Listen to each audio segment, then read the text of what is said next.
The Honourable Member for New Westminster Burnaby. Thank you very much, Mr. Speaker. If anyone thought that there was no reason to adopt the motion that the NDP is presenting today and that the NDP leader has just spoken to so eloquently, that the Prime Minister and the Minister of the Environment and Climate Change declare an environment and climate emergency, if anyone thought that somehow that should not be a priority, they should talk to the many flood victims that we have seen in Ontario, in Quebec, in New Brunswick, just over the course of the last few weeks, Mr. Speaker. Yeah. I visited the Ottawa River just last night, and like so many of us, I was appalled by the extent of the damage that we have seen. When we look across communities, and that's communities in all three provinces, what we see is devastation and heartbreak, Mr. Speaker. Families coming back to homes where all of their possessions, all of their memories, everything that they have invested has simply disappeared under the waters and can never be reclaimed. If anyone thought in this House that we don't need to declare a climate emergency, they should visit the families of the victims of last summer's catastrophic heat waves. Mr. Speaker, dozens of people in Quebec, in Montreal particularly, died of heat stroke over the course of that devastating period as record temperatures and poverty for so many of the victims, as the Quebec coroner has pointed out, people who are living in homes without access to air conditioning or without access to fans, passed away in that terrible, terrible heat wave. Dozens of people died. Anyone questioning the importance of the climate emergency should speak to the families of those victims, Mr. Speaker. And I can tell you from personal experience, Mr. Speaker, anyone who comes out to the West Coast can see the impacts of the climate change emergency that we are living through, just through the course of the devastating forest fires that have already started. My colleague from Courtenay, Alberni, who spoke in the House during question period, raised the fact that for the first time ever in the month of May, more than a dozen out-of-control forest fires are burning our forests in British Columbia. Now, Mr. Speaker, over the last 3 years in the Lower Mainland, the month of August has meant unbreathable air. The month of August has meant the sun literally disappearing under the heavy weight of clouds as the forests all around us burn.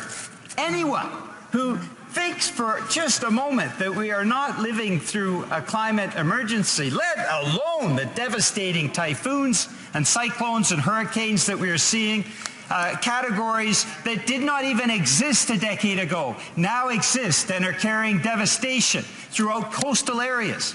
We see the rise of sea levels and the fact that some countries are now planning that they will no longer exist because they're at low levels, like the Maldives in the Indian Ocean. But you don't need to look at the international examples to understand how vividly climate change is transforming our planet. As Bill Nye said this week in his social media post that has been seen worldwide, the planet is literally burning, Mr. Speaker. So the question is, as members of Parliament, what do we do? Well, we have a motion before us that talks about concrete action. We know from the UN Intergovernmental Panel on Climate Change that the Paris Agreement is nowhere near enough now. And as the leader of the NDP just mentioned a few moments ago, in the Liberal government's current approach on climate change means that even those targets that no longer are even adequate won't be reached for 200 years. We went backwards last year. There's 12 million new tons of greenhouse gas emissions put into the atmosphere under this government.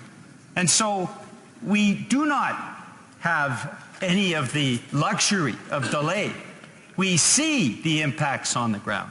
And the IPCC has made it very clear that we need to take action. Now, tragically, Mr. Speaker, and that's why in the motion it speaks very clearly to fossil fuel subsidies. As Oil Change International has pointed out, over the last 5 years under former Conservative government and the current Liberal government, we've seen oil and gas subsidies, largely through the EDC, of an unbelievable $62 billion, Mr. Speaker. $62 billion in subsidies to the oil and gas industry. Scant resources devoted to renewable energy. And yet the climate burns, and Canada fails in any way to meet its obligations. Alors, Monsieur le Président, j'accuse l'ancien gouvernement conservateur qui a mis toute la priorité sur les oléoducs. Ils ont tenté de mettre l'énergie Est. Ils ont tenté de mettre, bien sûr, aussi Trans Mountain, Keystone. Ils voulaient mettre des oléoducs partout, plutôt que de mettre l'argent dans les énergies renouvelables. Et c'est là où les emplois de l'avenir sont. Alors, j'accuse l'ancien gouvernement, mais j'accuse aussi, Monsieur le Président, le gouvernement à l'heure actuelle, qui était prêt à donner 12 millions de dollars à l'Oblast, qui est prêt à pousser l'oléoduc Trans Mountain, même si les gens de la Colombie-Britannique ne le veulent pas, même si ça va augmenter de façon considérable les émissions de gaz à effet de serre qui provoquent cette brûlure de notre planète. Alors j'accuse ces gouvernements, Monsieur le Président, et les victimes de tout ce que je viens de discuter, de parler, les inondations records qu'on voit au Nouveau-Brunswick, au Québec, en Ontario, les canicules l'été passé qui a tué plus qu'une soixantaine des Québécois et des Québécoises, surtout des jeunes pauvres, surtout des jeunes qui sont handicapés, surtout des jeunes qui n'ont pas les moyens de trouver un endroit convenable. Et j'accuse aussi ces deux gouvernements pour avoir refusé de mettre en place un plan d'action. Et nous, en Colombie-Britannique, on voit les feux de forêt qui obscurent le soleil chaque été et qui fait en sorte qu'on ne peut plus respirer l'air qui est là. But, Mr. Speaker, what is most important is in this tragedy, in this unrolling catastrophe that so many Canadians are living through, there is so much opportunity. If we have a government that is willing to show leadership, if we have members of Parliament adopting the NDP plan in the next few days, what we can actually see is action that will allow us to create literally millions of jobs in this country. I give that figure, Mr. Speaker, because the Canadian building trades have actually evaluated what an action plan on climate change would actually mean for the Canadian economy. Currently, it's costing us $5 billion a year, and that is rising incrementally. It will cost us up to $40 to $50 billion a year in just a few decades. But if we make the investments, Mr. Speaker, the building trades have said we could create up to 4 million jobs over the next 30 years in this country. We could imagine a young generation that can go to work in the building trades, building renewable energy, building regional and municipal heat plants, building all the infrastructure that is needed to address this climate crisis. It's not just reducing subsidies to oil and gas, it's making the investments.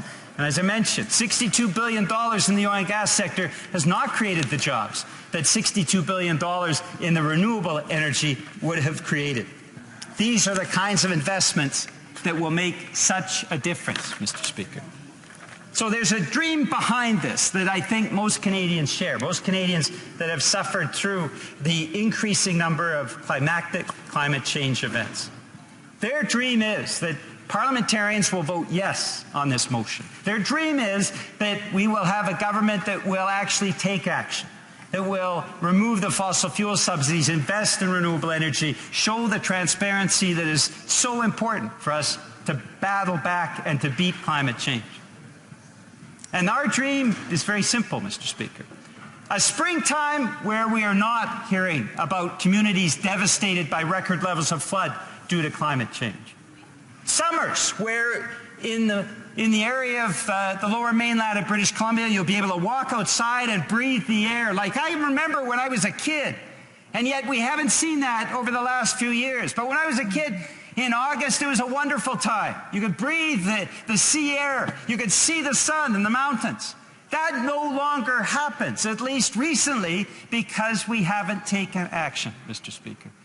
I would like, and I think all of us would like, our children and their children to live the kind of environment that we had when we were children. That takes action, and I hope all members of Parliament support this motion so we can take the steps, declare a climate change emergency, and fight back against climate change. Thank you, Mr. Speaker.